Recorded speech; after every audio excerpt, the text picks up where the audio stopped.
18 gid ka buok ang iyang bayaran? 18 gid ka tao? Ha? Is that make sense? Ha? Common sense ba? Ha? Common sense. Ana ra. Ha? Bayad daw o scripted ang 18 Marines? Ha? So karon ato ning analyson pag-ayo ha. Una, magpabayad ka to tell lies o akusahan ang current sitting president? Ha? Og mga senador sa Pilipinas? Ha? Ang presidente gyud ang imong giakusahan nga sangkot sa flood control scandal? Ha? Nga hawak niya o kontrolado niya halos tanan government agencies? Ha? CIDG, PNP, NBI, DOJ og mga intelligence? Ha? Siya gyud lugar ang imong kontrahon, nagpabayad ka para musulti og bakak og imong akusahan ng presidente? Ingana lugar sila kabugo? Ha? O ikaw daw, una-una pag-ayo. Ha? Kung unsa ka risky, unsa ka delikado, unsa ka risky o ka delikado sa imong kaugalingon o sa imong pamilya. Ha? Ang tan-aw nimo. Di ba? Common sense ba? Ha? Common sense. Ana ra. Ha? Kung tan-aw nimo ang ilang pag-istorya, ingon mo scripted.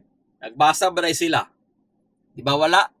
Kung nakita mo sa mga interview, sa mga past few months, sa mga media, kung nakita mo, consistent ang ilang ipangstorya. Walay na bag-o, walay na lahi. Consistent. Unya 18 ka buok, tagaan ni mog script. Ha? Nga pati giyang kauban, makita nimo nga kabalo nga kini nga maleta or asa nga lugar, siya ana.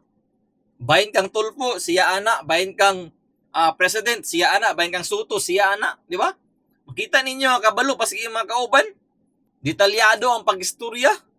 O kung nagpabayad ka para mamakak o akusahan nimo ang current sitting president, siyempre kasuhon baya na, imbestigahan baya na, asa man ka manguha og mga ebidensya na magpatunay nga sangkot siya, ha? Kung namakak na sila, ha? Ana ra na kasimpol, ha? Grabe na gyud. Common sense lang gyud atong gamiton ba? Common sense. More gid na. Ha? O sige karon. Ingon sila. Ang gibayaran daw sila ni Mike Defensor. O sige. Kini ha. Kung gibayaran sila, kung nangita og testigo or tao para dauton ang atong presidente, 18 gid ka buok ang iyang bayaran? 18 gid ka tao?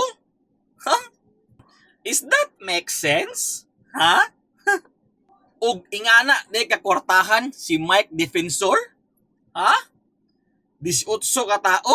Bayaran para akusahan ang presidente o ang mga current sitting senador? Ha? Is that make sense? Ha? O kini, ha? Sa akong point of view, kini. Siguro, kung nabayran manggaling sila, siyempre karon, isud kig panahon, money matters, di ba? Siguro, kung nagpabayad manggaling sila or nabayran sila, nagpabayad sila not to tell lies but to tell the truth.